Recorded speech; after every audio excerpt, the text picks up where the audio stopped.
حشر تک ڈالیں گے ہم پیدائش مولا کی نوم، حشر تک ڈالیں گے ہم پیدائش مولا کی نوم، مثل فارس نجد کے گلے گراتے جائیں گے، مثل فارس نجد کے گلے گراتے جائیں گے، خاک ہو جائیں عدو جل کر مگر ہم تو رضا، خاک ہو جائیں عدو جل کر مگر ہم تو رضا، دم میں جب تک دم ہے ذکر ان کا سناتے جائیں گے، دم میں جب تک دم ہے ذکر ان کا سناتے جائیں گے، مٹا دے اپنی ہستی کو اگر کچھ مرتبہ چاہے کہ دانا خاک میں مل کر گل و گلزار ہوتا ہے، کہ دانا خاک میں مل کر گل و گلزار ہوتا ہے۔ اللہ اللہ کیے جانے سے اللہ نہ ملے، اللہ اللہ کیے جانے سے اللہ نہ ملے، اللہ والے ہیں جو اللہ سے ملا دیتے ہیں، اللہ والے ہیں جو اللہ سے ملا دیتے ہیں۔ آج کا موضوع سماعت فرما لیں، عصر حاضر میں تعلیمات اولیاء اللہ کی اہمیت ہے، اور میں بلا تاخیر آپ کو کتاب دیتا ہوں ممتاز عالم دین حضرت علامہ مولانا مفتی محمد عرفان اللہ شفیع صاحب کو کہ آپ یہاں مائک کے قریب تشریف لائیں اور اپنے علمی تحقیقی اور بصیرت افروز کتاب سے ہمارے قلوب و اذہان کو منور فرمائیں۔ جناب ممتاز عالم دین حضرت علامہ مولانا مفتی محمد عرفان اللہ شفیع صاحب دامت برکاتہ العالیہ، شیخ الحدیث جامعہ حجویریہ دربار حضرت گنج بخش علی حجویری رحمۃ اللہ علیہ۔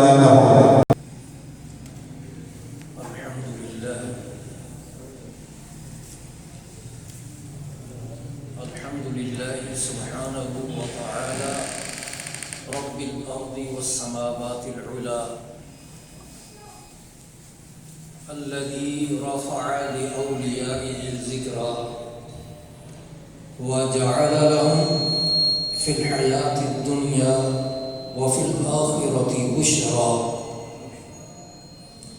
والصلاة والسلام على حبيبه الأعلى ونبيه المجتبى ورسوله المرتضى وعبده المصطفى وعلى آله وأصحابه أولياء الهدى وعلى أتباعهم كما يحب ربنا ويرضى، خصوصا على غوث الورى إمام التقى والنقى، أما بعد فأعوذ بالله من الشيطان الرجيم، بسم الله الرحمن الرحيم، ومن يأته مؤمنا قد عمل الصالحات فأولئك لهم الدرجات العلى، جنات عدن تجري من تحتها الأنهار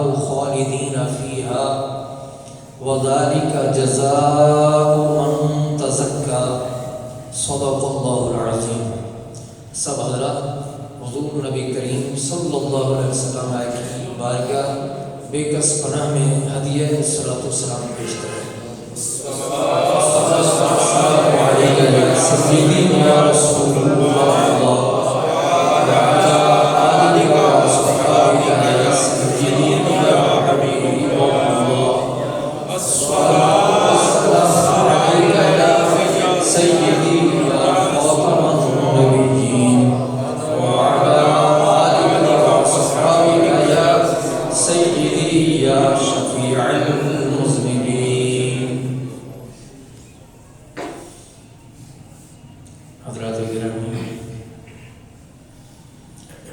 حضور سیدنا الشیخ السید عبد القادر جیلانی ہوں یا حضور سیدنا داتا گنج بخش علی حجویری،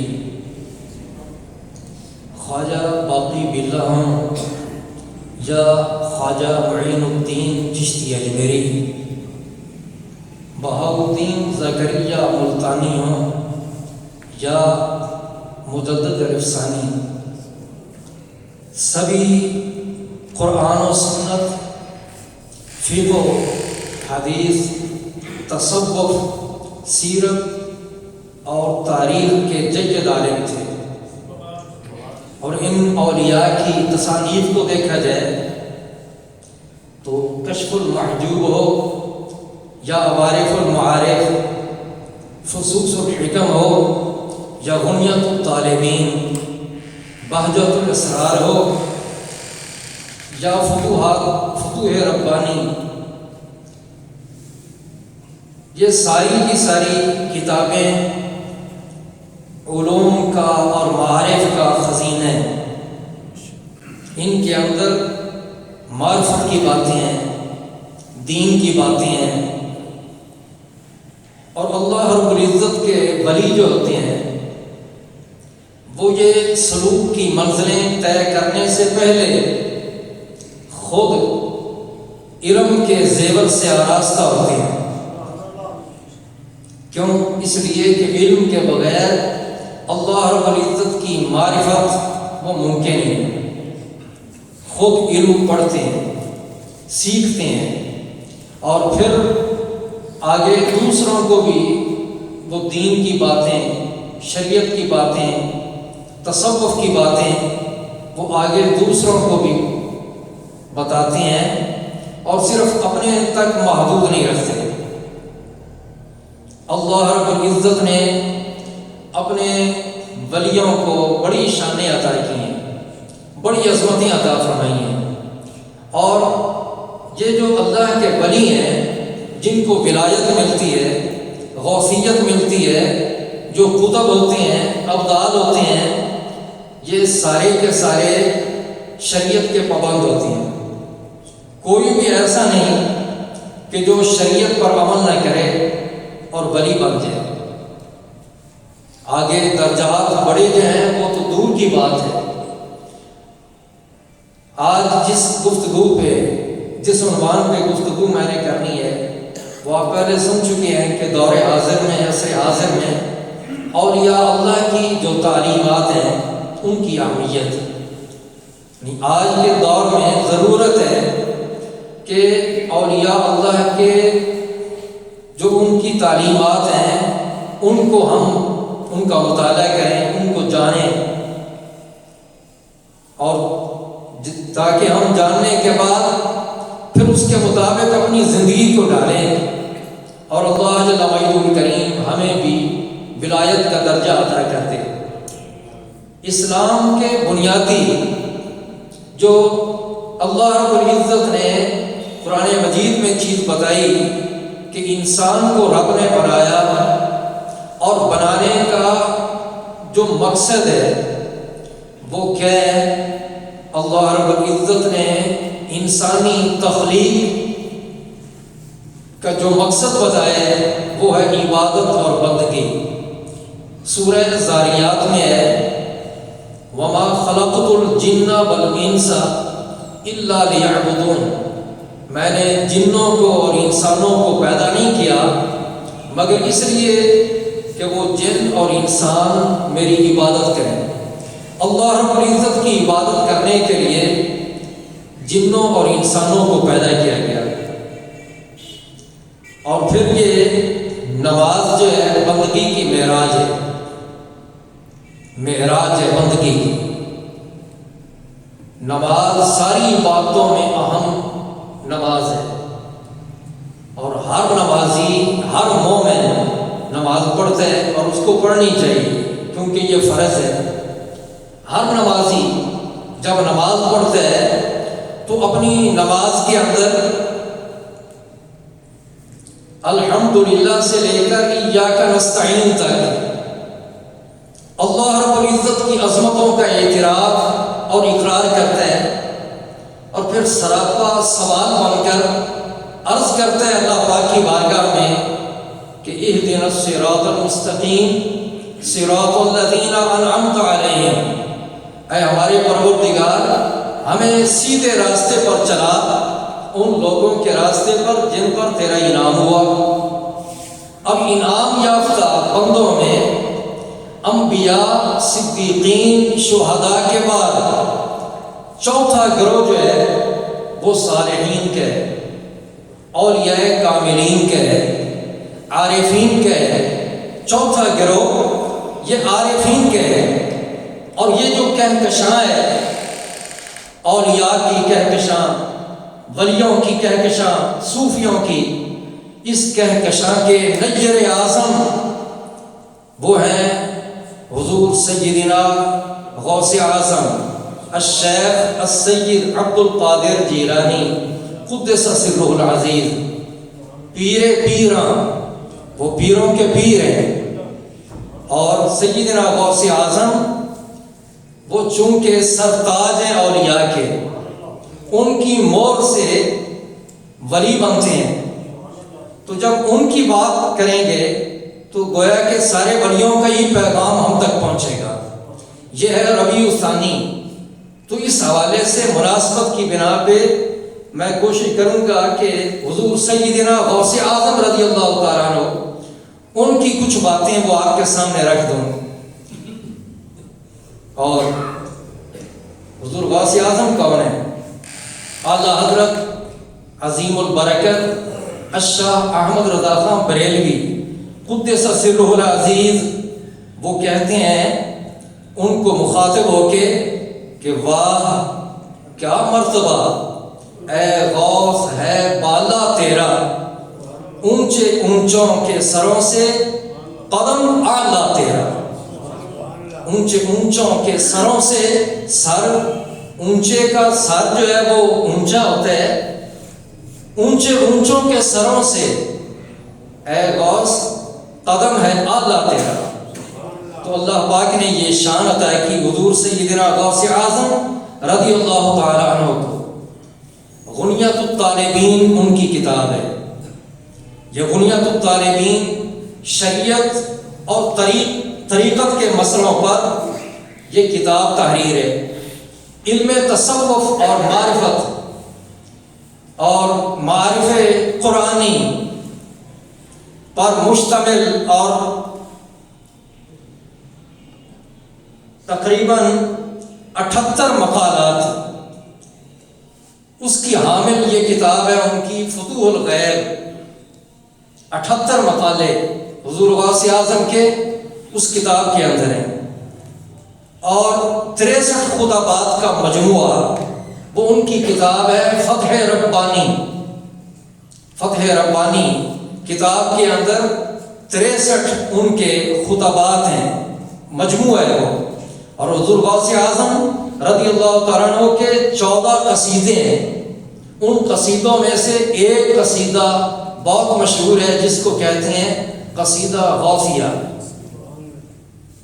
وہ علمی شخصیت تھے، اللہ پاک نے ان کو بڑا علم عطا کیا تھا۔ واقعات تو آپ سنتے رہتے ہیں اور بیان ہم لوگ بھی کرتے ہیں، آپ سنتے ہیں، آپ بھی آگے بیان کرتے ہیں، لیکن کرامات ہی صرف محبت کا تقاضا یہ نہیں کہ کرامتوں کو ہی بیان کر دیا جائے، بلکہ ہمیں یہ چاہیے کہ ہم غوث پاک سے پیار کرنے والے ہیں، محبت کرنے والے ہیں نا سنی لوگ، تو سرکار غوثیت مآب ان سے اپنی عقیدتوں کا، محبتوں کا وہ اس انداز میں مظاہرہ کرنا چاہیے ہمیں کہ ہم ان کی تعلیمات سے اپنی روحوں کو مستفید کریں، اپنے دلوں کو مستنیر کریں، اپنے دلوں کو روشنی وہ دیں تاکہ ہمارے دل بھی جگمگائیں۔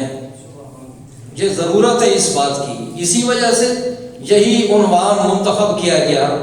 آج کے دور میں اس بات کی ضرورت ہے، جو کام کرنے کا ہوتا ہے وہ ہم لوگ نہیں کرتے، اور فضولیات میں ان کاموں میں ہم لگ جاتے ہیں۔ اللہ رب العزت ہم سب کو اپنے مقرب بندوں اور محبوب بندوں کی تعلیمات اس کو حاصل کرنے کی اور ان پہ عمل کرنے کی توفیق عطا کرے۔ حضور سیدنا غوث اعظم رضی اللہ تعالیٰ عنہ ان کا یہ ارشاد مبارک غنیۃ الطالبین میں آپ فرماتے ہیں الایمان قول و عمل، ایمان قول اور عمل سے عبارت ہے۔ ایمان صرف باتوں کا نام نہیں، کہہ دینا اللہ کے سوا کوئی معبود نہیں اور محمد صلی اللہ علیہ وسلم اللہ کے بندے ہیں اور دل سے میں مانتا ہوں، ایمان اسی کا نام نہیں ہے۔ شہادت دے دینا، کہہ دینا، بلکہ قول و عمل، قول بھی ہو عمل بھی ہو۔ جب ایمان کی بات کی جائے کہ ہم مانتے ہیں تو پھر مانا جائے، اور جو تعلیمات ہیں اللہ اور اس کے رسول کی، جو احکامات ہیں ان پہ عمل کیا جائے۔ الایمان قول و عمل، یہ کون فرما رہے ہیں؟ حضور غوث اعظم، جن سے ہمیں محبت ہے تو ہم ان کی بات محبت سے سنیں اور پھر کوشش کریں کہ ہم اس کے مطابق اپنی زندگی کو ڈھال لیں۔ فرمایا کہ الایمان قول و عمل، پہلی بات تو یہ فرمائی کہ ایمان قول اور عمل کا نام ہے، اور اس کی وجہ بتائی، آگے وضاحت کی، فرمایا لأن القول دعوی والعمل بینہ، کہ یہ جو قول ہے یہ قول دعوی ہے، یہ کہہ دینا کہ میں ایمان لایا، اللہ کے سوا کوئی معبود نہیں، محمد صلی اللہ علیہ وسلم اللہ کے رسول ہے، اس کے بندے ہیں، یہ ایک دعوی ہے۔ اور عمل کیا ہے؟ یہ گواہی ہے۔ بغیر گواہی کے دعویٰ جو ہے وہ قابل قبول نہیں ہوتا۔ تو عمل کے بغیر قول کو کیوں مانا جائے؟ حضور غوث اعظم فرماتے ہیں کہ قول جو ہے وہ ایک دعوی ہے، اور عمل وہ اس دعوے کی دلیل ہے۔ اور ساتھ ہی آپ فرماتے ہیں کہ والقول سورہ والعمل روحها، قول جو ہے وہ ایک جسم ہے اور عمل اس جسم کی روح ہے۔ روح کے بغیر جسم کسی کام کا نہیں، روح ہے تو جسم کام کا ہے۔ آپ فرماتے ہیں قول اور عمل کی آپس میں یہ گہری نسبت ہے کہ قول جو ہے وہ ایک جسم کی مانند ہے اور عمل جو ہے وہ اس جسم کی روح کی مانند ہے۔ حضور سیدنا غوث اعظم رضی اللہ تعالیٰ عنہ اپنا خطبہ ارشاد کرنے کے بعد سامعین سے، سننے والوں سے اپنے واعظ کی فیس کا مطالبہ کرتے ہیں، فیس کا مطالبہ کرتے ہیں۔ لیکن کس انداز سے آپ اپنی فیس کا مطالبہ کرتے ہیں؟ قربان جائے، آپ فیس کا مطالبہ اس انداز میں کرتے ہیں، آپ فرماتے ہیں کہ میرے لیے تمہارا یہ کہنا، اپنے سننے والوں کو فرماتے ہیں میرے لیے تمہارا یہ کہنا کہ آپ نے کیا خوب کہا، جیسے آج کا رواج ہے داد دینے کی، واہ واہ، تو آپ فرما رہے ہیں، آپ فرماتے ہیں کہ میرا تم سے یہ کہنا، میرے لیے تمہارا یہ کہنا کہ آپ بہت خوب کہہ رہے ہیں، بہت کہہ رہے ہیں، بہت اچھا کہہ رہے ہیں، داد دینا، آپ فرماتے ہیں یہ نہیں ہے، اس سے بڑھ کر بات یہ ہے کہ جو میں کہہ رہا ہوں، میری فیس یہ ہے تقریر کی، میرے واعظ کی، جو میں کہہ رہا ہوں اس پہ عمل بھی کرو، اپنے اعمال کے اندر مخلص بن جاؤ۔ آپ فرماتے ہیں کہ میرے واعظ کا مقصد صرف یہ ہے کہ شیطانی عمارت کو گرا دوں اور رحمانی عمارت کو میں بناؤں۔ تو آپ فرماتے ہیں میرے واعظ کی قیمت ادا کرو، اور وہ قیمت کیا ہے؟ تو اس کا آپ خود ہی جواب دیتے ہیں، فرماتے ہیں اس میرے واعظ کی قیمت یہ ہے کہ تم اس پہ عمل بھی کرو، جو کچھ میں نے کہا ہے اس پہ عمل کرو۔ تو خالی باتیں سن لینا اس کا کوئی فائدہ نہیں، جب عمل نہ کرنا ہو۔ تو حضور غوث اعظم رضی اللہ تعالیٰ عنہ نے یہ ہمیں پیغام دیے ہیں کہ صرف باتیں سننا کافی نہیں، دین کی باتیں سنو لیکن اس پہ عمل بھی کرو۔ اسی طرح آپ دیکھ لیں اس دور کے اندر ہماری جو تقریریں ہوتی ہیں الا ماشاء اللہ، اس میں سوز و گداز نہیں ہوتا، اثر نہیں ہوتا، برکت نہیں ہوتی۔ تو اس برکت کے اور اثر کے نہ ہونے کی وجہ کیا ہے؟ وہ وجہ صرف یہ ہے کہ ان تقریروں کے پیچھے للہیت اور خلوص نہیں ہوتا، یہ چیز نہیں ہوتی، جو کہ بندگی کا اصل مقصود تو یہ ہے کہ رب کی رضا کے لیے خالصتاً وہ تبلیغ کی جائے، واعظ کیا جائے، لوگوں کا بھلا وہ آخرت لوگوں کی بہتر ہو جائے، مقصد تو یہ ہونا چاہیے۔ لیکن آپ اکثر تقریریں وہ ایسی ہوتی ہیں، تو اس طرف بھی دھیان کی ضرورت ہے کہ حضور غوث پاک کیا فرما رہے ہیں اور ہم کیا کر رہے ہیں۔ اللہ رب العزت ہم سب کو للہیت عطا فرمائے، لباتا ہے دل کو کلام خطیب، مگر لذت شوق سے بے نصیب، بجھی عشق کی آگ اندھیر ہے، مسلمان نہیں راکھ کا ڈھیر ہے۔ اگر عمل نہیں کرنا تو مسلمان کس شے کا نام ہے؟ مسلمانی کدھر ہے؟ ہم مسلمان ہیں تو ہمارا کام ہے کہ ہم دین کی باتیں وہ پڑھیں، سمجھیں، سنیں اور پھر اس پر عمل بھی کریں۔ اور بد عملی کے اس دور کے اندر ایک اور چیز بھی ہم دیکھتے ہیں، وہ کیا کہ فرائض میں غفلت جو ہے نا، جو فرض چیزیں ہیں ان کے اندر لاپرواہی یہ اپنی انتہا کو پہنچ چکی ہے، جبکہ جو مستحب چیزیں ہیں ان کو ہم لوگ سمجھتے ہیں کہ سارا دین ہے ہی یہ، ہم نے کل دین سمجھ رکھا ہے مستحبات کو، محفلیں کرا لیں اور اس طرح کے کام کئی کر لیں، نعرے لگوا لیں اور وقت اپنا ساری رات گزار لیں محفل میں، اور پھر ایسے سارا وقت گزارنے کے بعد پھر کیا ہوتا ہے کہ نماز جو فرض ہے اس کو چھوڑ دیتے ہیں۔ تو یہ فرائض اس کا دھیان کرنا بہت ضروری ہے، اس دور کے اندر اس کا تقاضا ہے کہ اس کے بارے میں ہم کچھ جانیں، تعلیمات اللہ کے ولیوں کی تعلیمات کی ضرورت ہے۔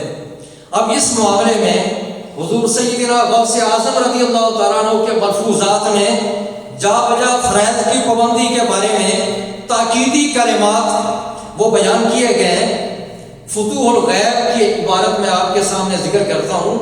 فتوح الغیب کے اندر یہ حضور غوث اعظم فرماتے ہیں، آپ فرماتے ہیں اس دور کے مطابق بات ہے، آپ فرماتے ہیں جس کی ضرورت ہے آج، آپ فرماتے ہیں ينبغي للمؤمن ان يشتغل اولا بالفرائض، کہ ایمان والے کے لیے مناسب یہ ہے، ایمان والے کو یہ چاہیے کہ وہ سب سے پہلے فرائض کو ادا کرے، فرائض کی ادائیگی سب سے پہلے کرے، یہ ایمان والے کو یہ چاہیے۔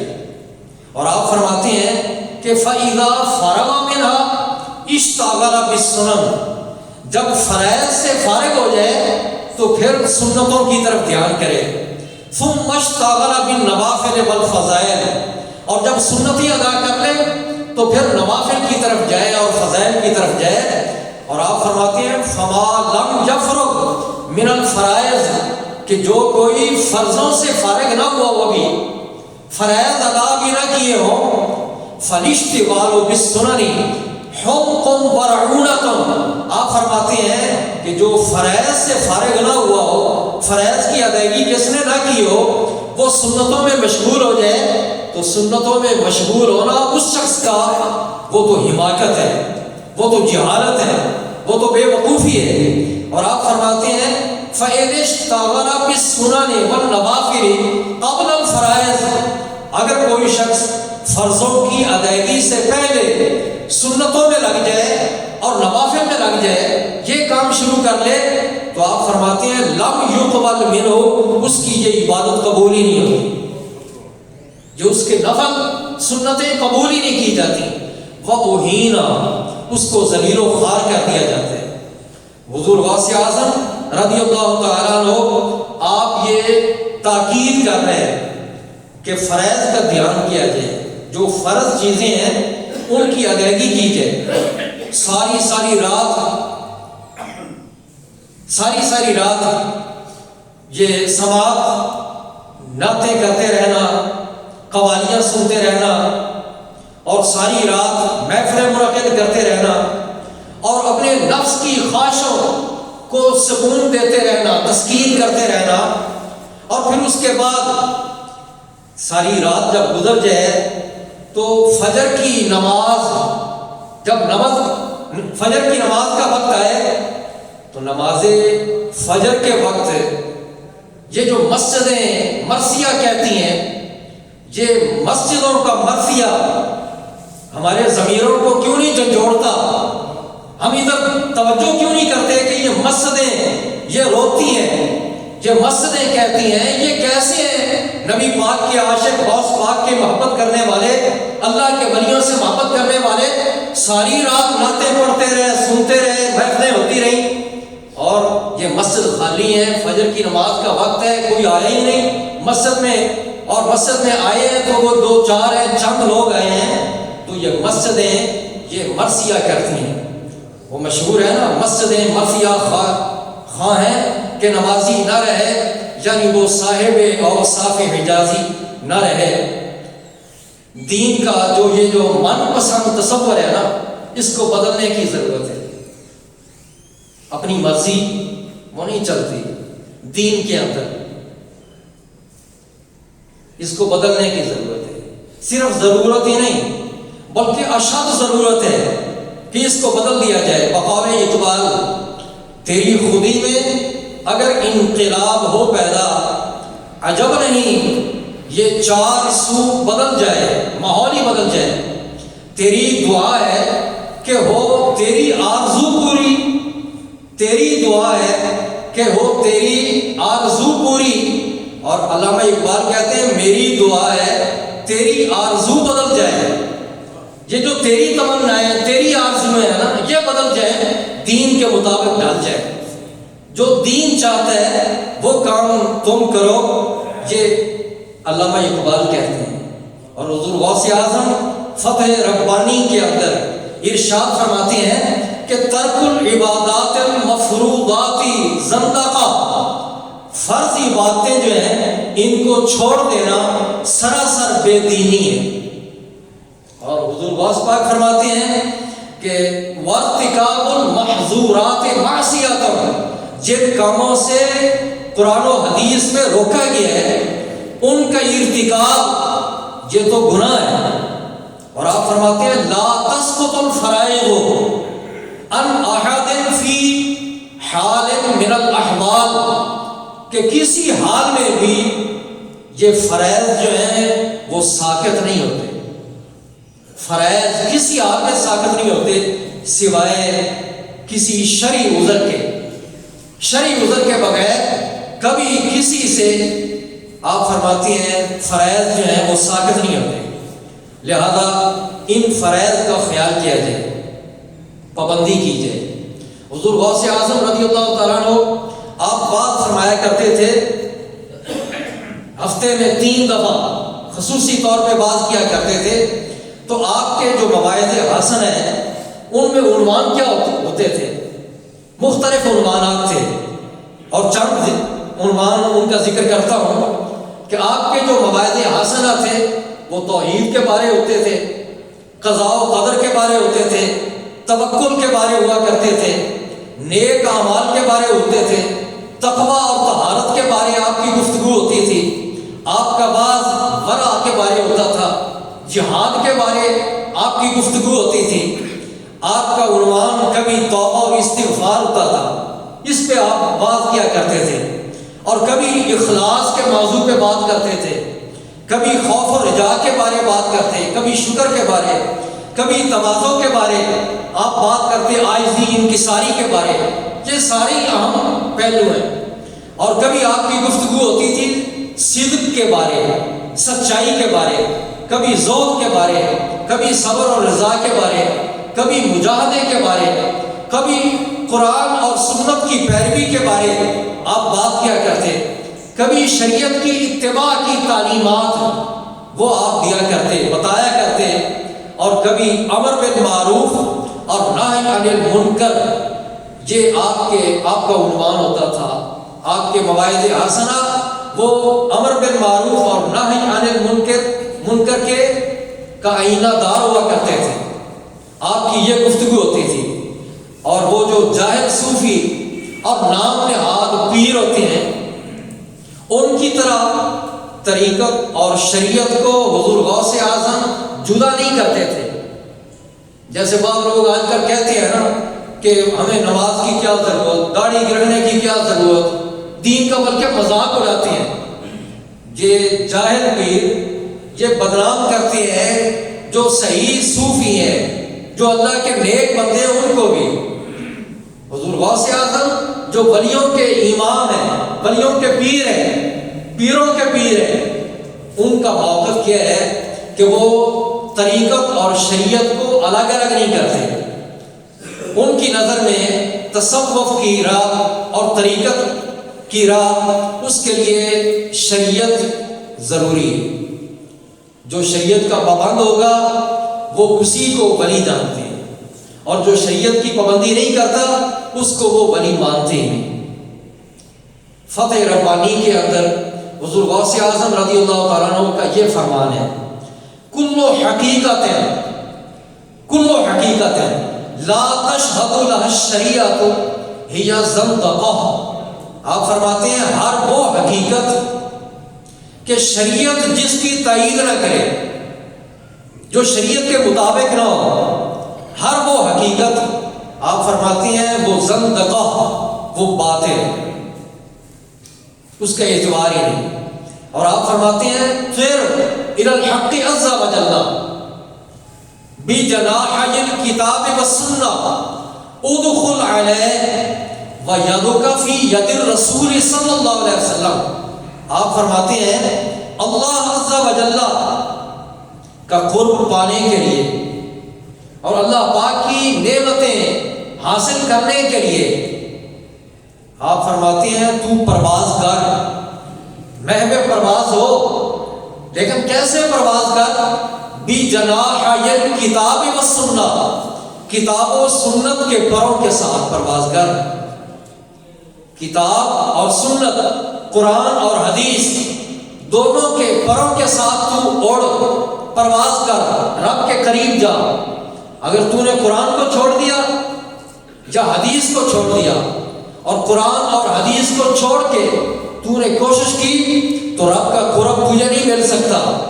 حضور غوث اعظم فرماتے ہیں پھر الی الحق عز وجل بجناحی الکتاب والسنہ، کتاب و سنت کے دو پروں کے ساتھ تو اللہ رب العزت کی بارگاہ میں اس کا قرب پانے کے لیے اور ادھر سے نعمتیں حاصل کرنے کے لیے تو محو پرواز ہو۔ ادخل علیہ، اور رب کے حضور، رب کی بارگاہ میں، بارگاہ عزتی میں تو حاضر ہو جا، اس حال میں کہ تیرا ہاتھ رسول اللہ کے ہاتھ میں ہو، رسول پاک صلی اللہ علیہ وسلم کے ہاتھ میں ہو تیرا ہاتھ، اور تعلق جڑا ہوا ہو، پھر تیرا تو رب کے حضور حاضر ہو تو وہ تیری حاضری قبول ہے، تب تو رب کا مقرب بنے گا۔ اور آپ فرماتے ہیں اجعلہ وزیرک و معلمک، تو اللہ کے محبوب کو، اللہ کے رسول کو اپنا رہنما بنا لے اور اپنا معلم بنا لے۔ وہ تیرے معلم ہیں، جو کچھ وہ پڑھائیں اس کے مطابق تو چل۔ اللہ کے رسول نے جو پڑھا دیا وہی معلم ہے، ان کو اپنا معلم سمجھ، اور وہی تیرے وزیر ہیں۔ ان وزیروں مشیروں کو جو کسی کام کے نہیں ہوتے، دین سے جو دور ہیں، ان کو چھوڑ دے۔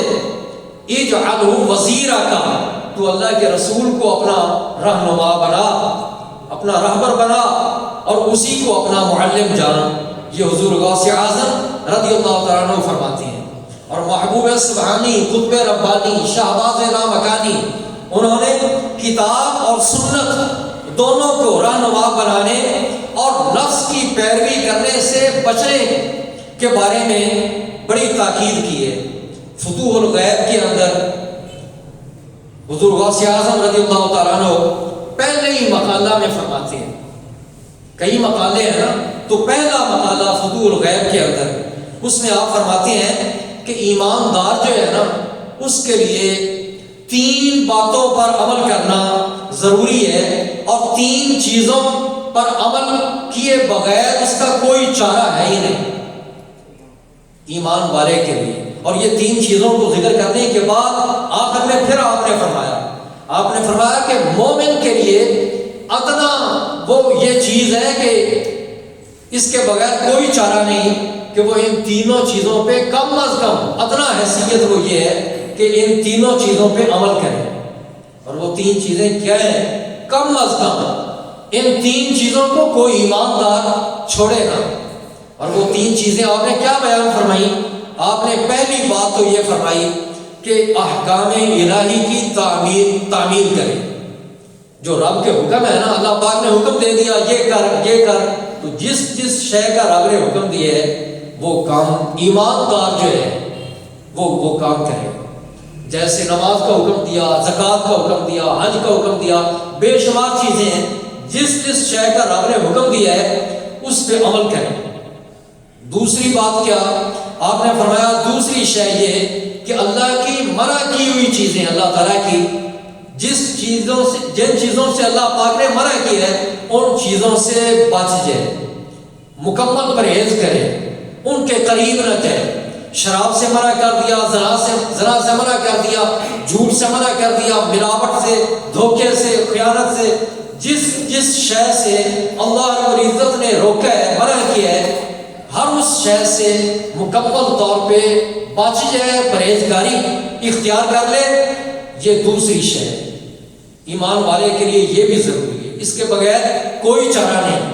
اور تیسری بات جو انہوں نے فرمائی وہ یہ ہے اللہ رب العزت کی تقدیر پر راضی رہے. اللہ رب العزت کی تقدیر پر راضی رہے کہ جو رب نے فیصلہ کر دیا اس پہ راضی رہے. شکوہ شکایت نہ کرے. کسی کا باپ فوت ہو جائے، بھائی فوت ہو جائے، بیٹا فوت ہو جائے، کسی پہ کوئی مصیبت آ پڑے، کوئی بیمار ہو جائے، کوئی جس حال میں بھی ہو، وہ شکوہ شکایت نہ کرے. دعائیں مانگنا وہ الگ صورت ہے، لیکن اللہ رب العزت کے فیصلے پر وہ راضی ہو. یہ آپ فرماتے ہیں 3 باتوں کا عمل کرنا یہ ہر ایمان والے کے لیے ضروری ہے. ایک اور مقام پہ حضور غوث اعظم رضی اللہ تعالیٰ عنہ یہ فرماتے ہیں کہ کتاب اور سنت کو اپنا رہبر اور رہنما بنا لے، اور کتاب اور سنت ان دونوں پہ غور کر، ان دونوں میں غور کر، اور غور اور تدبر کے بعد تو عمل بھی کر. اور آپ فرماتے ہیں کہ اپنی خواہشات کی پیروی نہ کر، نفس جو کہے اس کے مطابق نہ چل. اور آپ یہ باتیں کر کے آخر میں فرماتے ہیں کہ یہ آپ غور کرو کہ اللہ کا یہ حکم ہے اللہ تعالیٰ کا کہ ما آتاکم الرسول فخذوہ وما نہاکم عنہ فانتہوا. اللہ کریم فرماتا ہے میرا رسول تم کو جو کہے وہ کرو، اور جس کام سے میرا رسول روکے اس سے رک جاؤ. لہذا تم بھی اپنی مرضی نہ کرو، بلکہ جو اللہ کہے یا اللہ کا رسول کہے وہ کام تم کہو. جیسا کہ اس آیت سے ظاہر ہے، اللہ کریم فرماتا ہے قل ان کنتم تحبون اللہ فاتبعونی یحببکم اللہ. اے پیارے محبوب آپ فرما دو اگر تم اللہ سے محبت کرتے ہو تو میری پیروی کرو، اللہ تم سے محبت کرے گا. اور حضور غوث اعظم یہ بھی آگے لکھتے ہیں، فرماتے ہیں نبی پاک کے بارے کہ جب رب یہ فرما رہا ہے رسول تمہیں جو کہے وہ کرو، جس سے روکے رک جاؤ. آپ یہ آگے لکھتے ہیں کہ انہو بے شک اللہ رب العزت نے قد زکا ہوا عز وجل نبیہ ونزہہ عن الباطل والزور. اللہ رب العزت نے اپنے پیارے نبی صلی اللہ علیہ وسلم کو ہر غلط کام سے، ہر غلطی سے، ہر جھوٹ سے اللہ پاک نے اپنے محبوب کو پاک رکھا ہے. اس کا مطلب یہ ہے کہ اللہ کریم نے اپنے محبوب کو ایسا بنا دیا ہے کہ اللہ کے محبوب اپنی خواہش سے اور اپنی مرضی سے وہ کچھ کہتے ہی نہیں، وہ رب کی مرضی کے مطابق ہی بات کرتے ہیں. لہذا جو اللہ کے رسول کی پیروی کرے گا اس سے رب محبت کرے گا، رب پیار کرے گا. اور محبت الہی کا سارا راز جو ہے وہ نبی پاک صلی اللہ علیہ وسلم کی اتباع میں ہے. نبی پاک صلی اللہ علیہ وسلم کے سوا، یہ حضور غوث پاک فرماتے ہیں، نبی پاک کے علاوہ ہمارا کوئی نبی نہیں ہے. یعنی مانتے سب کو ہیں لیکن ہمارا نبی حضور نبی پاک صلی اللہ علیہ وسلم کے سوا ہمارا کوئی نبی نہیں دوسرا کہ جس کی ہم پیروی کریں. اور حضور غوث پاک فرماتے ہیں نہ ہی اللہ کی کتاب کے سوا، قرآن پاک کے سوا ہماری کوئی کتاب ہے کہ جس پر ہم عمل کریں. ہم نے جس پہ عمل کرنا ہے وہ یہی قرآن تو ہے، اور جس نبی کی ہم نے اتباع کرنی ہے وہ ہمارے آقا ہی تو ہے. جب ان کے علاوہ کوئی اور ہے نہیں تو ہم کسی اور کی پیروی کیوں کریں اور کسی اور کتاب کو کیوں مانیں؟ حضور غوث پاک فرماتے ہیں کہ کتاب اور سنت ان کی حدود سے باہر نہ نکلو، ورنہ نفس اور شیطان جو ہے یہ تم کو گمراہ کر دے گا۔ قرآن اور سنت کی کامل اتباع اور پیروی یہ سلامتی کا ذریعہ ہے، اور حضور غوث پاک فرماتے ہیں اس سے روح گردانی جو ہے وہ ہلاکت کا باعث ہے، اس سے بندہ ہلاک ہو جائے گا۔ قرآن اور حدیث ان دونوں پر عمل اگر کیا جائے تو عمل کے ذریعے ہی بندہ ولایت کو پا لیتا ہے، ابدالیت کے مقام پہ پہنچ جاتا ہے اور غوثیت کے بلند مقام کی طرف پرواز کرتا ہے۔ یہ حضور غوث اعظم فرما رہے ہیں کہ اگر چاہتے ہو کہ ہم غوث کے مرتبے کو حاصل کر لیں، ہم ابدال کے منصب پہ فیض ہو جائیں، ہم اللہ کے ولی بن جائیں، تو پھر قرآن اور حدیث دونوں پہ عمل کرنا وہ تمہارے لیے ضروری ہوگا۔ شریعت کی پاسداری حضور غوث پاک بہت کرتے تھے، شریعت کے مطابق چلتے تھے۔ یہی پاسداری کا ہی عالم تھا کہ آپ ہر میدان میں ہر موقع پر ثابت قدم رہے، آپ کبھی ڈگمگائے نہیں۔ جو قرآن حدیث کو تھام لیتا ہے نا، جو شریعت کو پکڑ لیتے ہیں، وہ کبھی کسی جگہ پر وہ بھٹکتا نہیں۔ حضور غوث اعظم کا بھی یہی حال تھا، وہ شریعت کے پابند تھے۔ ان کے بارے میں وہ مشہور ہے طبقات کبریٰ کے اندر، یہ حضور غوث اعظم کا فرمان وہ ذکر کیا گیا ہے کہ حضور غوث اعظم ارشاد فرماتے ہیں کہ ایک بار میرے سامنے ایک عظیم نور ظاہر ہوا، بہت بڑا نور، اور وہ اتنا بڑا نور تھا کہ اس سے آسمان کے کنارے جو ہیں وہ روشن ہو گئے، اور اس سے ایک صورت ظاہر ہوئی۔ اس نے کہا، وہ صورت نے کہا مجھے، حضور غوث پاک فرماتے ہیں مجھے اس نے یہ کہا، یا عبد القادر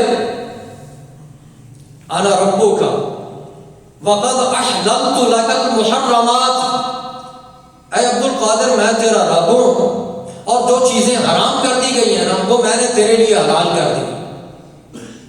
حضور غوث اعظم فرماتے ہیں وہ عظیم نور تھا، اس میں سے وہ ایک صورت ظاہر ہوئی تھی، اور اس نے مجھے یہ کہا، جب یہ کہا تو میں نے سنتے ہی جواب میں نے کیا کہا، میں نے کہا مردود دفع ہو جا۔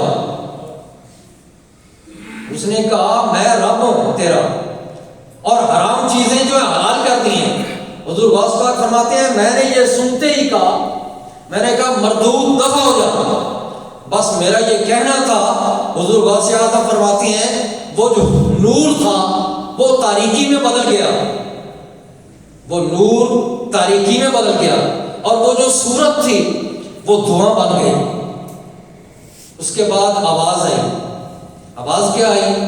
وہ آواز یہ تھی، مجھے کہا گیا کہ اے عبد القادر تم اپنے علم کی وجہ سے بچ گئے ہو، اپنے علم کی وجہ سے آج بچ گئے ہو، ورنہ میں نے 70 صوفیاء کو اس انداز سے میں نے گمراہ کیے۔ جب یہ بات سنی حضور غوث پاک نے، وہ جاتے جاتے بھی بھاگتے بھی وہ گمراہ کرنے کی کوشش کر رہا تھا۔ اس نے یہ جاتے جاتے بھی یہ کہہ دیا کہ اے عبد القادر تو اپنے علم کی وجہ سے بچ گئے، گمراہ نہیں ہوا۔ حضور غوث پاک نے جب یہ سنا تو آپ نے فرمایا یہ غلط بات ہے کہ میں اپنے علم کی وجہ سے بچ گیا ہوں، میں تو محض اللہ کا فضل ہے کہ اللہ کے فضل سے میں بچ گیا، اللہ کا فضل ہے۔ یہ حضور غوث اعظم رضی اللہ تعالی عنہ نے بات کی۔ حضور غوث اعظم رضی اللہ تعالیٰ عنہ کے نزدیک وصول اللہ کا صرف ایک ذریعہ ہے، کیا؟ وہ ہے اتباع شریعت، قرآن اور حدیث پر عمل کرنا۔ فتح ربانی کے اندر وہ فرماتے ہیں حضور غوث پاک، اتبع الشاہدین العادلین الکتاب والسنہ، دو گواہوں، عدل والے دو گواہ، قرآن اور حدیث، یہ دونوں عدل والے گواہ ہیں۔ سچی بات کرنے والے، دو عدل والے گواہ قرآن اور حدیث، اس کی پیروی کر فَإِنَّهُمَا يُوصِلَانِكَ إِلَىٰ رَبِّكَ عَزَّ وَجَلَّ، کیونکہ یہ دونوں گواہ قرآن اور حدیث یہ تجھے تیرے رب تک پہنچا دیں گے۔ یہی چیزیں رب تک پہنچانے والی ہیں، قرآن اور حدیث۔ تو جو چیزیں ہمیں رب تک پہنچانے والی ہیں ہم ان کے قریب ہی نہیں جاتے، ہم قرآن سنتے نہیں، قرآن پڑھتے نہیں، حدیث پڑھتے نہیں، سنتے نہیں، تو پھر رب تک کیسے پہنچے؟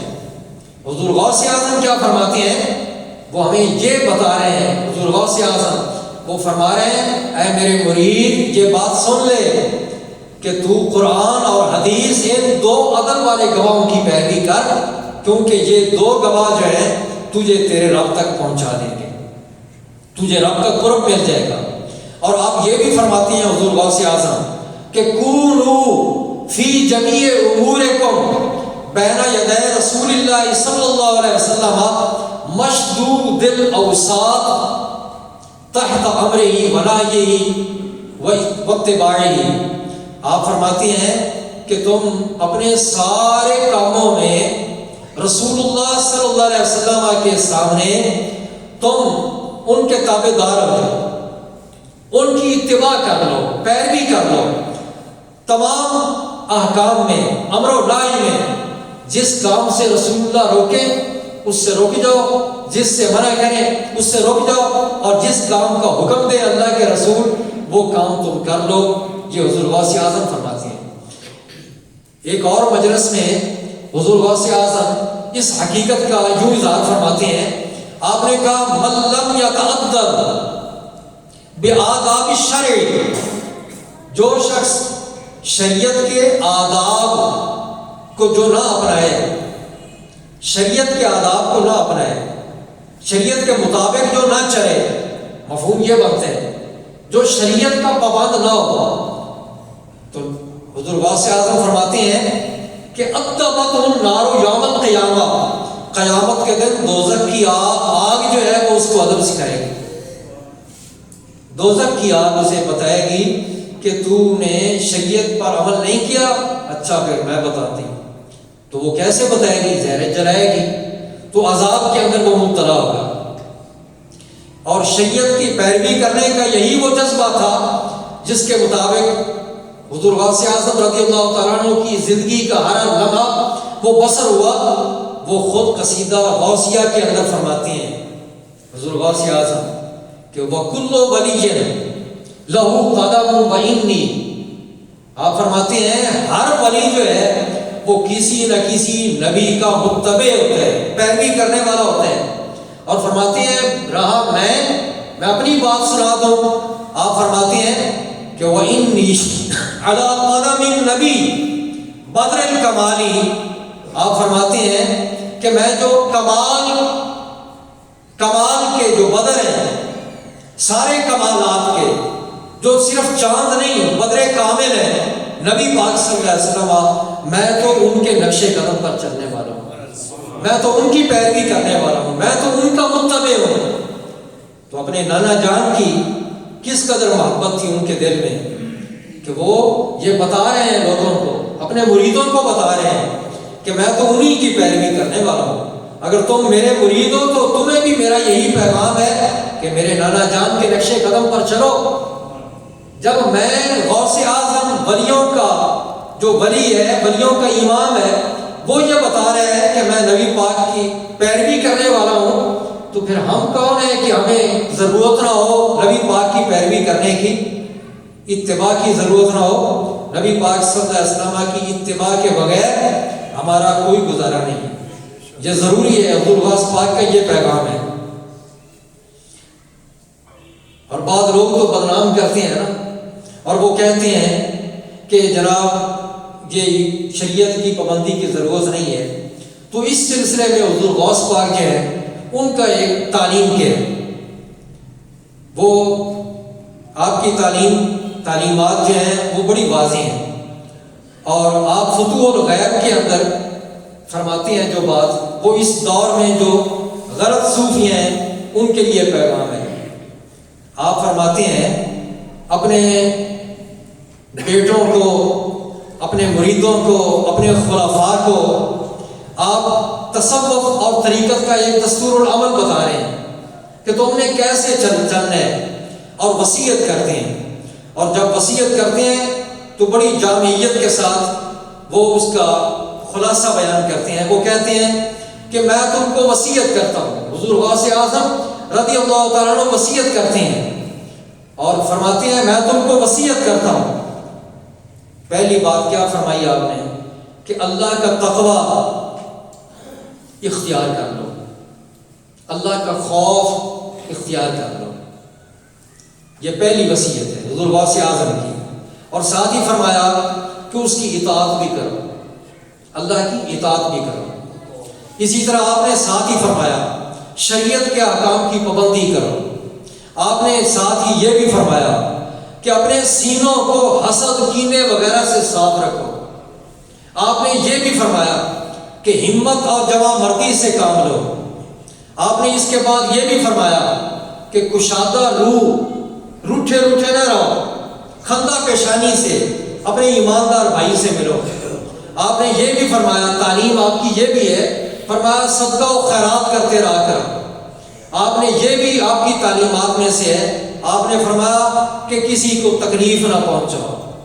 اور آپ نے یہ بھی فرمایا اگر مخلوق کی طرف سے تکلیف پہنچے یا کبھی فقر اور فاقہ ہو تو اس کو برداشت کرو۔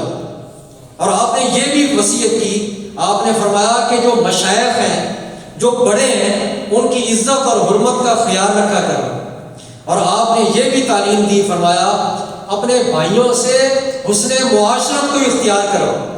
جہاں مطلقاً انہوں نے بھائیوں کا ذکر کیا، وہ روحانی بھی ہو سکتی ہیں، جسمانی بھی، اپنے بھائیوں سے اچھا سلوک کیا کرو۔ اور آپ نے یہ بھی فرمایا کہ چھوٹوں کے ساتھ خیر خواہی اور نصیحت کے جذبات سے پیش آیا کرو، اور اپنے رفیقوں کے ساتھ جھگڑا نہ کرو، اپنے دوستوں کے ساتھ جھگڑا نہ کرو۔ اور یہ بھی آپ نے فرمایا ایثار کو لازم کر لو، کہ دوسروں کو ترجیح دیا کرو ہر معاملے میں۔ اور آپ نے یہ بھی فرمایا ذخیرہ اندوزی سے کنارہ کشی اختیار کرو۔ آپ نے یہ بھی فرمایا سالکین کی صحبت اختیار کیا کرو۔ اور آپ نے یہ بھی فرمایا کہ جائز دینی اور دنیاوی اور ان کاموں کے اندر ایمان والوں کی معاملت بھی کیا کرو، اچھے کاموں کے اندر مدد کیا کرو۔ اور بہجت الاسرار کے اندر آپ یہ فرماتے ہیں کہ یہ جو پرہیزگاری ہے نا، تقوی اور پرہیزگاری، یہ اس وقت تک مکمل ہی نہیں ہوتی، یا دوسرے لفظوں میں یوں کہہ لیں کہ حضور غوث اعظم یہ فرماتے ہیں کہ کوئی اس وقت تک کامل اور مکمل پرہیزگار نہیں بن سکتا۔ کب تک؟ فرمایا کہ جب تک وہ 10 چیزوں کو اپنے اوپر لازم نہ کر لے۔ 10 چیزوں کو اپنے اوپر لازم نہ کر لے، کوئی شخص متقی پرہیزگار نہیں بن سکتا۔ یہ حضور غوث اعظم فرما رہے ہیں۔ اور وہ 10 باتیں کون کون سی؟ اختصار کے ساتھ آپ نے پہلی بات بتائی کہ اپنی جان کو غیبت سے محفوظ رکھو، اور یہ قرآن پاک کا بھی حکم ہے، لا یغتب بعضکم بعضا۔ دوسری شے آپ نے بتائی بدگمانی سے بچنا، قرآن پاک میں بھی ہے اجتنبوا کثیرا من الظن ان بعض الظن اثم۔ تیسری بات آپ نے فرمائی کسی کا مذاق نہ اڑاؤ، اور یہ بھی قرآن مجید میں ہے، فرمایا اللہ کریم نے لا یسخر قوم من قوم عسى ان يكونوا خيرا منهم ولا نساء من نساء عسى ان يكون خيرا منهن۔ اور آپ نے پھر چوتھی چیز جو بتائی وہ یہ کہ حرام چیزوں کی طرف دیکھنے سے اپنی آنکھ کو بچاؤ، اور یہ بھی قرآن مجید میں ہے۔ ان کی ساری تعلیمات اللہ کے ولیوں کی وہ قرآن اور حدیث کے مطابق ہی ہے۔ آپ نے فرمایا کہ اپنی آنکھوں کو بچاؤ۔ قرآن مجید میں کیا ہے؟ قل للمؤمنین یغضوا من ابصارہم، پیارے محبوب ایمان والوں کو فرما دو اپنی نگاہیں نیچی رکھا کرو۔ پانچویں بات جو آپ نے بتائی وہ کیا ہے کہ زبان کو سچائی کا عادی بنا دو، زبان کا سچ بولنا، تمہاری زبان سے جھوٹ نہ نکلے، ہمیشہ سچی بات کرو۔ اور یہ بات بھی قرآن مجید میں ہمیں ملتی ہے، فرمایا اذا قلتم فاعدلوا، جب تم بات کرو تو انصاف کیا کرو، یعنی سچی بات کیا کرو۔ چھٹی بات آپ نے فرمائی اللہ رب العزت کے احسان اور لطف و کرم کو پہچانا کرو، احسان فراموشی نہ کیا کرو، جو بھی نیکی تم کرو یہ سمجھا کرو کہ اللہ کی توفیق سے یہ نیکی میں کر رہا ہوں، رب کی رحمت اور اس کے فضل سے میں یہ نیکی کر رہا ہوں، اللہ کی توفیق سے یہ اس لیے سمجھا کرو تاکہ تکبر نہ آئے۔ اور حضور غوث اعظم قرآن مجید میں کیا آتا ہے؟ اللہ یمن علیکم ان ہداکم للایمان، اللہ تم پر احسان کرتا ہے کہ اللہ نے تم کو ایمان دے دیا۔ یعنی کوئی یہ نہ سمجھے کہ میں ایمان لایا، اپنی بات تو چھوڑ دو۔ حضور غوث پاک فرماتے ہیں جو بھی نیکی کرو، جو بھی اچھا کام ہو، یہ دیکھا کرو کہ یہ رب کا کرم ہوا ہے، یہ رب کا کرم ہوا ہے، بندے میں پھر تکبر نہیں آتا۔ اور آپ نے ایسی 7ویں بات جو ارشاد فرمائی وہ ہے کہ اپنا مال وہ راہ حق میں خرچ کرو اور ناجائز جگہوں پر خرچ نہ کرو۔ اور یہ اللہ کریم بھی فرماتا ہے والذین اذا انفقوا لم یسرفوا ولم یقتروا۔ 8ویں بات آپ نے فرمائی اپنی ذات کے لیے علو، بلندی اور بڑائی کا طلبگار نہ بنو، یعنی اپنے آپ کو بڑا نہ جانو، بڑا نہ سمجھو، اور یہ کوشش نہ کرو کہ میں اپنی بڑائی کو ظاہر کروں۔ آپ نے اس سے منع کیا۔ قرآن مجید میں بھی یہ بات ہے، اللہ کریم فرماتا ہے تلک الدار الآخرۃ نجعلها للذین لا یریدون علوا فی الارض ولا فسادا۔ جو تکبر نہیں کرتے، دار آخرت انہی کے لیے اللہ پاک فرماتا ہے ہم نے مقرر کر دی ہے، آخرت انہی کے لیے بہتر ہے۔ 9ویں بات جو آپ نے بتائی وہ یہ ہے، آپ نے فرمایا کہ 5 وقت نماز پڑھو، اور نمازیں جو ہیں 5 نمازیں وہ وقتوں میں پڑھو، قضا کر کے نہیں۔ اور ساتھ ہی فرمایا کہ وہ نمازیں پورے رکوع اور سجود کے ساتھ، حفاظت اور پابندی کے ساتھ ان کو ادا کرو۔ اور یہ بات قرآن مجید میں ہے حافظوا علی الصلوات والصلاۃ الوسطیٰ وقوموا للہ قانتین۔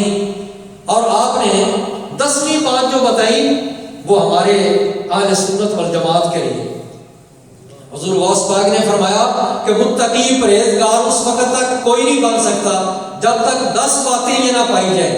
اور 10ویں بات آپ نے کیا فرمائی؟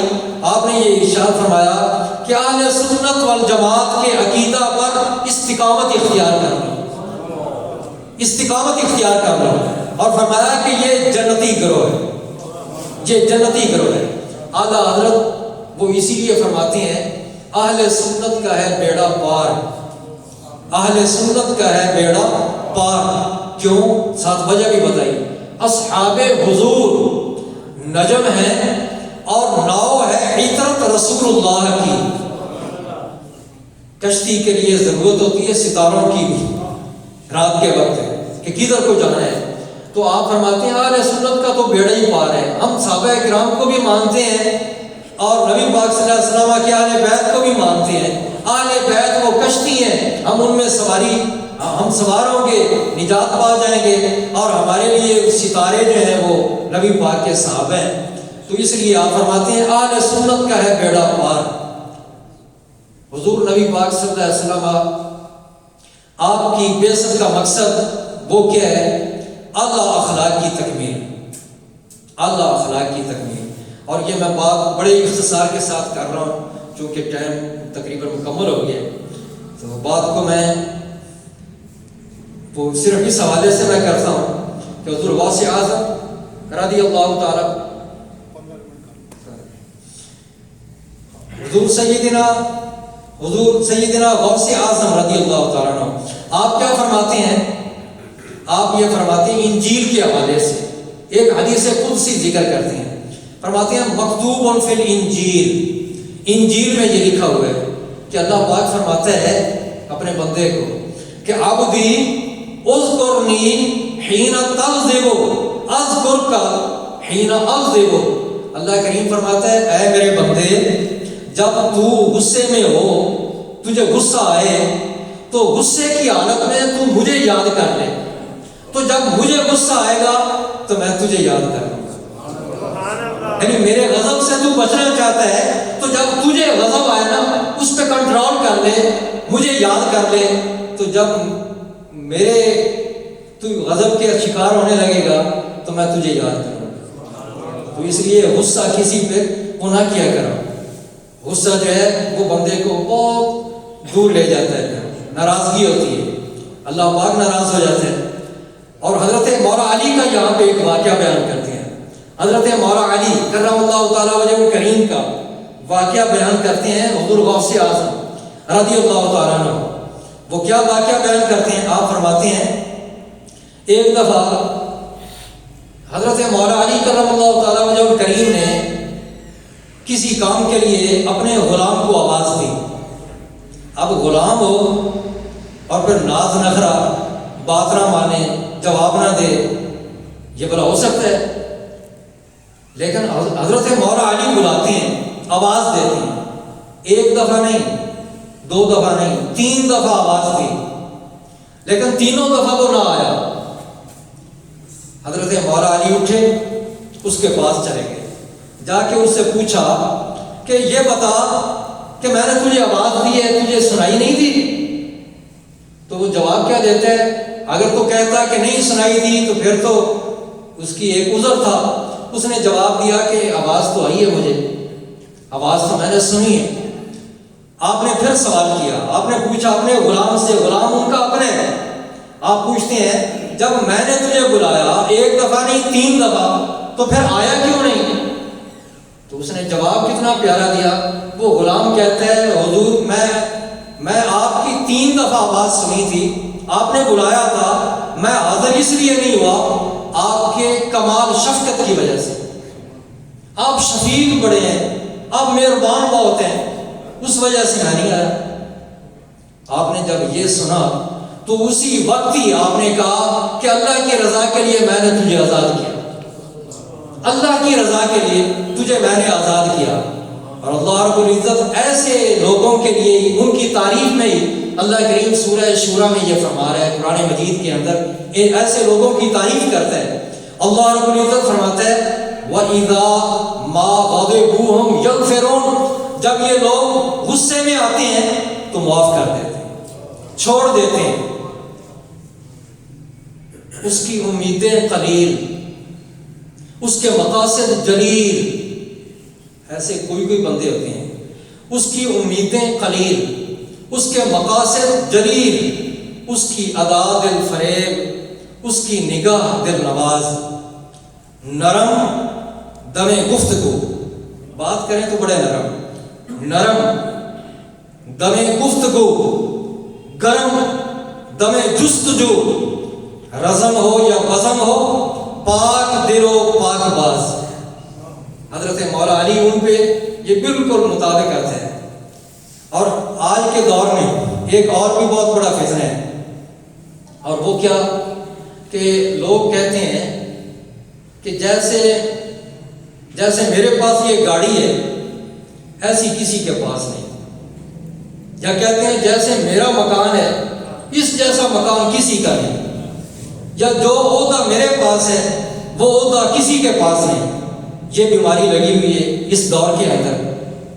تو اس حوالے سے یہ جو انداز ہے نا زندگی گزارنے کا, اس نے اخلاقی قدروں کو بڑا وہ پامال کر دی ہے. اس حوالے سے نتیجہ کیا نکلتا ہے؟ اور کئی خرابیاں آ جاتی ہیں. طمع, ہرس, لالچ, مال کی محبت, دنیا کی محبت, اور سب سے بڑھ کر یہ کہ غرور اور تکبر پیدا ہو جاتے ہیں ایسی باتیں کرنے سے. تو ان کا علاج حضور غوث اعظم رضی اللہ تعالیٰ عنہ وہ بھی بتاتے ہیں, لیکن پہلے قرآن پاک کو دیکھ لیتے ہیں. قرآن پاک میں اس حوالے سے غزوہ حنین کے تناظر میں اللہ رب العزت خود پسندی کا ایک کافی اور شافی علاج وہ ہمیں بتاتے ہیں. اور وہ کیا غزوہ حنین کے موقع پہ کیا تھا؟ بدر کا آپ سب جانتے ہیں, مسلمانوں کی تعداد کم تھی, کافر ڈبل سے بھی زیادہ تھے, 3 گنا زیادہ.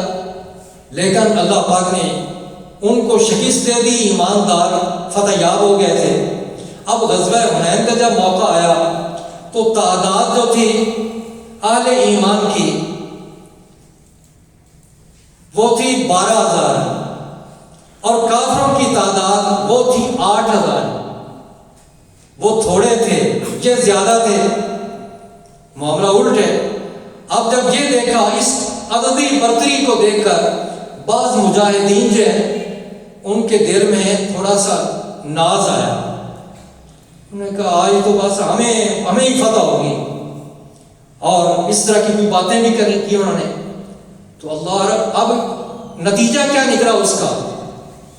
اصل میں اللہ پاک نے بتانا تھا کہ ان چیزوں سے بچو، یہ اچھی بات نہیں ہوتی کہ اپنے آپ کو ظاہر کرنا اور بندہ جو ہے وہ کہے اتنا کچھ میرے پاس۔ تو اب نتیجہ کیا تھا؟ اب قرآن پاک کے الفاظ سے ہی، اسی کی زبان سے ہم یہ دیکھتے ہیں۔ اللہ رب العزت فرماتا ہے سورہ توبہ کے اندر،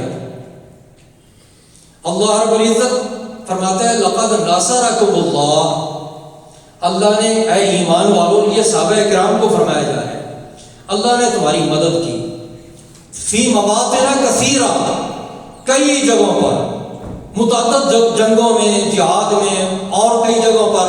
اللہ پاک فرماتا ہے کئی جگہوں پر، بہت ساری جگہوں پر اللہ نے تمہاری مدد کی، اور ساتھ ہی فرمایا فی لقد ناصرکم اللہ فی مواطن کثیرہ ویوم حنین، اور حنین کے دن بھی اللہ نے مدد کی۔ کب؟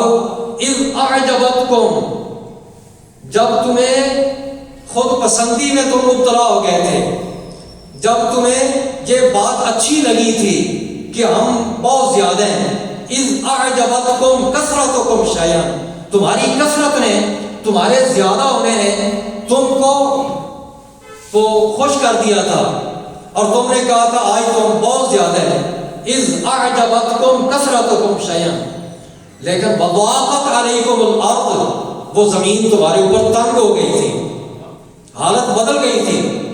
وہ کیوں بدلی تھی؟ اسی وجہ سے کہ تمہارے اندر یہ چیز آ گئی تھی۔ وضاقت علیکم الارض بما رحبت، زمین وسیع ہونے کے باوجود تمہارے اوپر تنگ ہو گئی تھی۔ ثم ولیتم مدبرین، تم پیٹھ پھیر کے واپس چلے گئے تھے، بھاگے تھے، ایک دفعہ بگدڑ مچ گئی تھی۔ لیکن اللہ پاک فرماتے ہیں ثم انزل اللہ، پھر اللہ نے اپنا سکینہ نازل فرما دیا۔ اللہ پاک نے وہ حالات پھر بدل دیے، لیکن پہلے دکھایا اللہ پاک نے کہ اگر اپنے آپ کو بندہ یہ سمجھنے لگ جائے تو اس کا نتیجہ کیا نکلتا ہے۔ تو آخری بات کو یہ کرنے لگا، یہ تو قرآن مجید میں بات آ گئی۔ حنیت الطالبین میں حضور سیدنا غوث اعظم رضی اللہ تعالیٰ عنہ حضرت ابراہیم خلیل اللہ، ان کا ایک واقعہ ذکر کرتے ہیں اسی حوالے سے۔ وہ کیا واقعہ؟ آپ فرماتے ہیں کہ ایک بار ایسے ہوا کہ حضرت ابراہیم علیہ السلام ساری رات عبادت کرتے رہے، شب بیداری کرتے رہے۔ اب وہ جو کیف بری اور وہ راحت اور سرور والی ساعتیں انہوں نے گزاری رب کی یاد میں، اس کی عبادت میں ساری رات گزاری، جب صبح کا وقت ہوا ان کی زبان سے ایک بات نکلی، اور وہ بات کیا تھی؟ بات سچی تھی لیکن ایک بات انہوں نے کر دی۔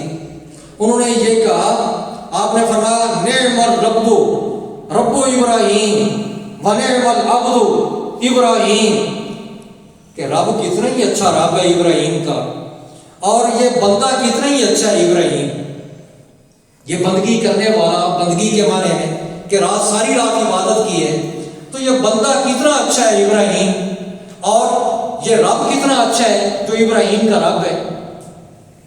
یہ بات انہوں نے کر دی۔ اب اس کے بعد کیا تھا؟ اگلے دن اللہ رب العزت کے حکم سے 2 فرشتے آ گئے ابراہیم علیہ السلام کے پاس، انسانی شکل میں آ گئے، اور ابراہیم علیہ السلام وہ کبھی اکیلے کھانا نہیں کھایا کرتے تھے، جب تک کوئی مہمان نہ آتا اس کے ساتھ مل کے کھاتے تھے۔ اب یہ 2 فرشتے آ گئے تھے انسانی شکل میں، آپ فرمانے لگے کہ تم چلو ہم کھانا کھائیں گے، باغ ہے میرا، اس باغ میں میٹھا چشمہ ہے، تو اس میٹھے چشمے کا پانی وہ بھی پئیں گے اور کھانا بھی وہاں کھائیں گے۔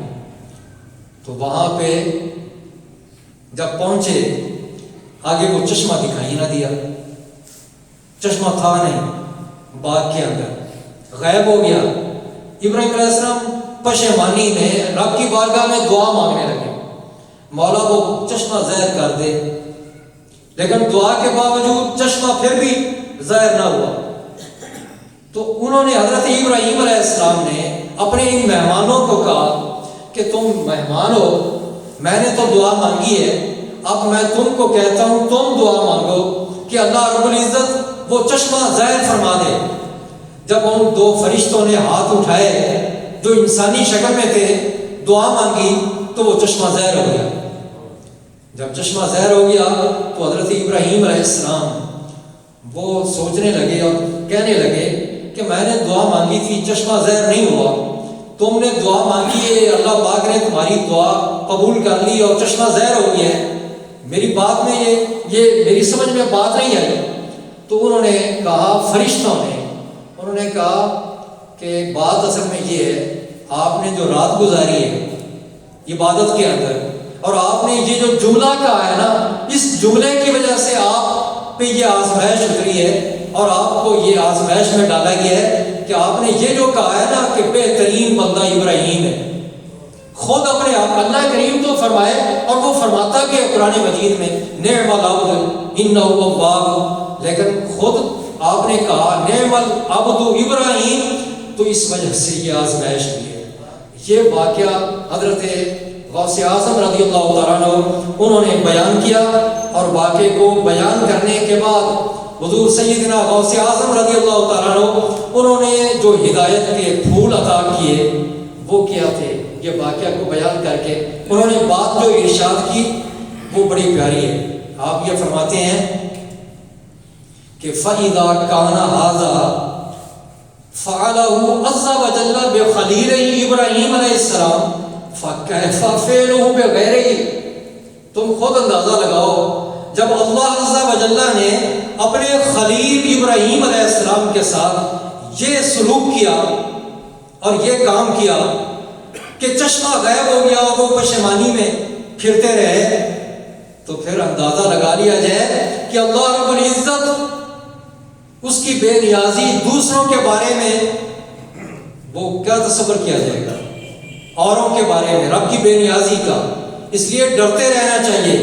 آپ آخری بات ہے، آپ فرماتے ہیں بل یعتقد العبد، بندے کا یہ عقیدہ ہونا چاہیے اور پکا یہ اس کو یقین ہونا چاہیے، کیا ان جمیع ما هو فيه من الطاعات والمسارعۃ الیہا توفیق من اللہ ونعمت وفضل ورحمت ومنت، کہ جتنی بھی طاعت ہے، جتنی بھی فرما برداری ہے، جتنی بھی بندگی ہے، جتنی بھی کوشش ہے، یہ ساری چیزیں بندے کا یہ عقیدہ ہونا چاہیے کہ یہ ساری چیزیں وہ اللہ کی توفیق سے ہیں، اللہ کی یہ نعمت ہے، اللہ کا یہ فضل ہے، اللہ کی رحمت ہے اور اللہ کا یہ احسان ہے۔ بس اس بندہ یہ چیز بندہ ذہن میں رکھ لے تو پھر کبھی بندہ جو ہے وہ خود پسندی کوئی اختیار نہیں کرے گا، اس کے وبال سے بچ جائے گا، اسے شفا مل جائے گی، اور وہ بندہ جو ہے ہمہ وقت رب کے حضور جھکا رہے گا۔ اللہ رب العزت ہم سب کو اپنے نیک بندوں کی اللہ رب العزت تعلیمات پہ عمل کرنے کی توفیق عطا فرمائے، اور اللہ جل مجید الکریم ہم سب کو اپنا قرب عطا کرے، اور حضور غوث اعظم رضی اللہ تعالیٰ عنہ ان کے صدقے میں اللہ پاک ہمیں بھی وہ بلند جو درجات ہیں ولایت کے ان پہ فیض کرے۔ اللہ جل مجید الکریم ہم سب کا خاتمہ ایمان پہ فرمائے۔ وآخر دعوانا ان الحمد للہ رب العالمین۔